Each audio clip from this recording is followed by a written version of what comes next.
what other things should people be thinking about for version 4 then, in your opinion, given the sort of changes that we're seeing within the standard?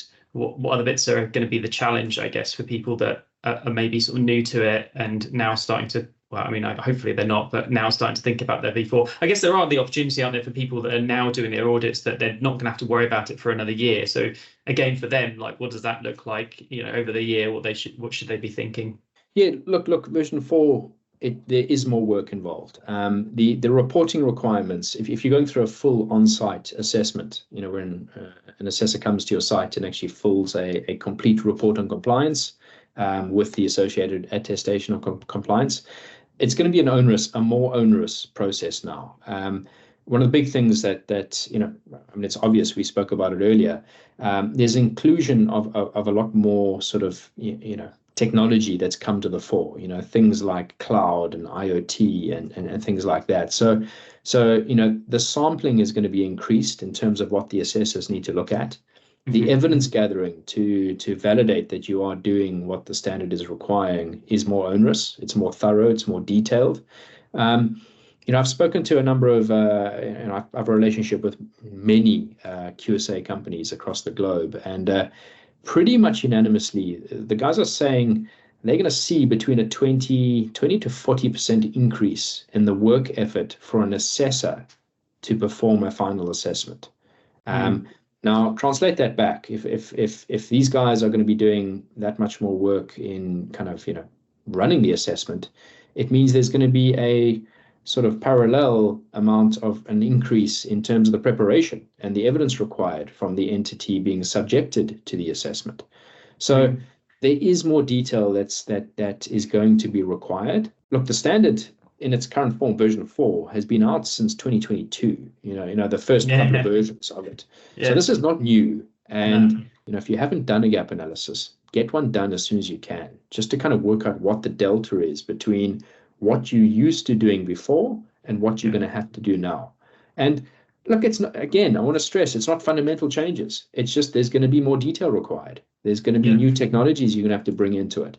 And the thing is, though, the devil is in the detail, and you'll only get to that level of what that delta is if you've done at least a gap analysis. I really encourage, in fact, I discourage anyone from diving straight into a level 1 PCI DSS 4.0 assessment, going in blind.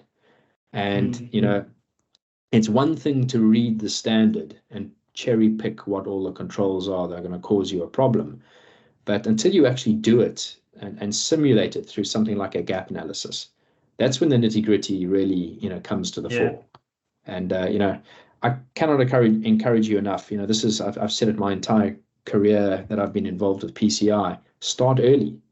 Do not, this is not something you want to leave to the last minute. I mean, it's, if you consider now what I've just told you about the 20 to 40% increase in effort from the assessor, you're going to have a tough time. You're going to have a rough time if you leave this to the last minute. Less specific, I guess, more just generally. Do you think it will force more and more people to remove the responsibility for things using the supplier, third parties? Payment service providers have been around for many years. You would argue they know more about how to secure payments than the average business does. So will this sort of force more people to sort of de-scope, remove scope, outsource to third parties? One of the mantras when we help an organization through PCI, it's 12 requirements, and we always talk about this concept of like requirement 0, which is de-scoping.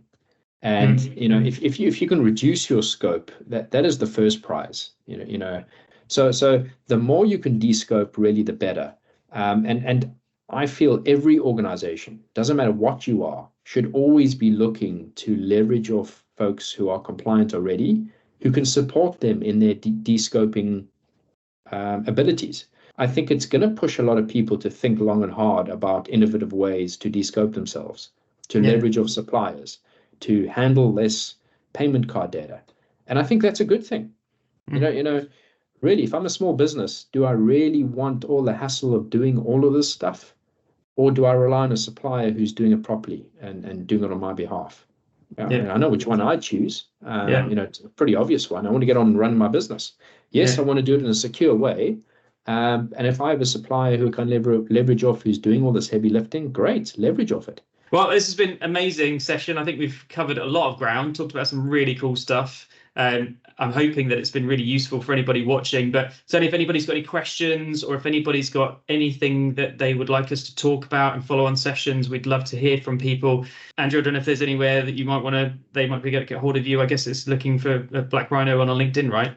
Yeah, give us a shout on Black Rhino at LinkedIn. Send me an email address at ahenwood@blackrhino.com. It's Black Rhino without the A, just so you know. But please do reach out to Oli or myself. I'm always happy to help and have an awesome conversation around cybersecurity. Cheers, Andrew. Thanks very much for joining us. Absolute pleasure, Oli. Thanks for having me. Appreciate it.